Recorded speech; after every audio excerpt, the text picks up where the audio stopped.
तर नमस्कार शेतकरी मित्रांनो, स्वागत आहे तुमचं हवामान अपडेट्स या यूट्यूब चॅनल। अत्यंत तातडीचा मेसेज आहे मित्रांनो। आज दिवसभरामध्ये कोणत्या भागात पाऊस होणार आहे, कोणत्या ठिकाणी पुन्हा एकदा पावसाचा जोर वाढणार आहे, कोणत्या भागात पावसाचा जोर कमी होणार आहे, आपण याच व्हिडिओच्या माध्यमातून सविस्तर अंदाज जाणून घेणार आहोत। व्हिडिओ शेवटपर्यंत पहा मित्रांनो। तुम्हाला एक विनंती, तुम्ही व्हिडिओ पाहतायत परंतु आपल्या चॅनलला काही सबस्क्राइब करत नाहीत, त्यामुळे आता चॅनलला सबस्क्राइब करून घ्या व व्हिडिओला एक लाईक देखील नक्की करून घ्या।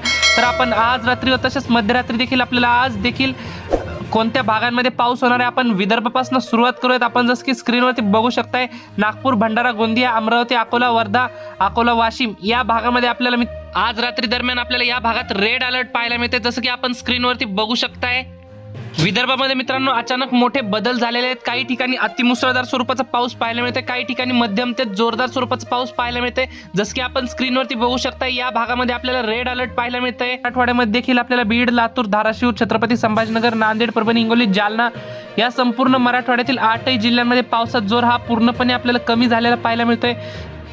काही भागांमध्येच मित्रांनो आपल्याला हलक्या ते मध्यम स्वरूपाचा पाऊस पाहायला मिळतो। तसेच पश्चिम महाराष्ट्रामध्ये देखील सांगली, सातारा, कोल्हापूर, पुणे या जिल्ह्यामध्ये पावसाचा जोर आपल्याला कमी झालेला पाहायला मिळतोय। पुणे जिल्ह्यामध्ये देखील आपल्याला, नगर जिल्ह्यामध्ये देखील आपल्याला कमी झालेला आहे, पावसाचा जोर कमी झालेला आहे मित्रांनो या भागामध्ये।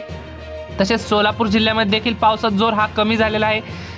तर सातारा जिल्ह्यामध्ये देखील आपल्याला मध्यम ते जोरदार स्वरूपाची पावसाची शक्यता ही पाहायला मिळते। तर कोकण पट्टीमध्ये मित्रांनो पावसाचं काही प्रमाणामध्ये जोर अजून वाढलेला आहे। रत्नागिरी, रायगड, सिंधुदुर्ग, कल्याण, डोंबिवली, ठाणे, पालघर या संपूर्ण भागामध्ये कोकणपट्टीच्या हलक्या स्वरूपाची पावसाची शक्यता आपल्याला काही ठिकाणी मध्यम स्वरूपाचा पाऊस पाहायला मिळते। तर नाशिक, इगतपुरी, मनमाड या भागामध्ये हलक्या मध्यम स्वरूपाचा पाऊस पाहायला मिळतोय। तर धुळे, जळगाव, नंदुरबार या जिल्ह्यामध्ये देखील आपल्याला मध्यम ते हलक्या स्वरूपाचा पाऊस पाहायला मिळतोय। एकंदरीत संपूर्ण राज्याचा जर विचार केला तर आपल्याला हलक्या स्वरूपाचा पावसाची शक्यता पाहायला मिळते। मराठवाड्यामध्ये देखील आपल्याला पावसाचा जोर कमी झालेला पाहायला मिळते। पश्चिम महाराष्ट्रामध्ये देखील पावसाचा जोर कमी झालेला आहे मित्रांनो। कोकणपट्टीमध्ये मध्यम स्वरूपाचा पाऊस पाहायला मिळतोय।